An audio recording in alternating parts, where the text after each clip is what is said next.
কথা বলার জন্য ভাই বাপে ভাই বাপে হ্যাঁ আপু রেডি। অসাধারণ ভাই। আপু বর্তমানে কি নিয়ে ব্যস্ততা আপনার? বর্তমানে কোনো কিছু নিয়ে ব্যস্ত না, কারণ আমি অনেকদিন ধরেই একটু কাজে গ্যাপ দিয়েছি। আপাতত কোনো কাজই করছি না, বাট সামনে নতুন কিছু নিয়ে আসছি। এই তো এই জন্য নিজেকে একটু প্রিপেয়ার দীর্ঘদিন চলচ্চিত্র নাই। আপনি দীর্ঘদিন চলচ্চিত্রে নাই কেন? আমি নায়িকা না, অনেক আগেই সিনেমা থেকে চলে গিয়েছি, মানে সিনেমা অফ করে দিয়েছি। এরপর তো নাটক শুরু করেছি, নাটক করছিলাম, আর এই যে কয়েক মাস ধরে একদমই কাজ করছিলাম। চলচ্চিত্রে রেগুলার না হওয়ার কারণ কি আসলে? আপনি এবার শেষ করুন,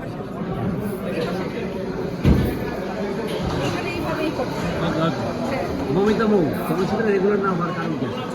রেগুলার না হওয়া না, আমি তো চলচ্চিত্র অফ করে দিয়েছি অনেক আগে। মানে আর করার ইচ্ছা নেই? নিজে থেকেই করার আমার ইচ্ছে নেই, কারণ আমাদের চলচ্চিত্রের যে সিচুয়েশন, আসলে আমি মনে করি শাকিব ভাইয়ের সিনেমা বাদে কোনো সিনেমাটাই আসলে ওইভাবে ভালো যায় না, বা আমি আসলে করার পক্ষপাতি না। আর আমার ভালো লাগে, আমি নাটক করি, নাটক করছি, এটাতে আমি এনজয় করি। নিজের ছবি দেখা হবে সিনেমা হলে গিয়ে? ঈদের ছবি আসলে আমার ঈদ তো গ্রামের বাড়িতে করা হয়, ওই সময়টাতে আসলে সিনেমা ওইভাবে আমার দেখা হয় না, কারণ ঢাকার মধ্যে যেরকম সিনেপ্লেক্স থাকে, একটা দেখার পরিবেশ থাকে, বাট গ্রামে তো আসলে আমি আমার ছেড়ে দাও, ছেড়ে দাও, তুমি দাও। সেই জায়গা থেকে আমার তুমি ধরতে পারতেছো না, ওরা দাও না। দেখা হয় না, বাট সাথে চলো। তোমার হয় না করতে, ছাড়ো তো। আচ্ছা আচ্ছা আচ্ছা আচ্ছা আপনার তো হইতেছে, আপনার তো হইতেছে।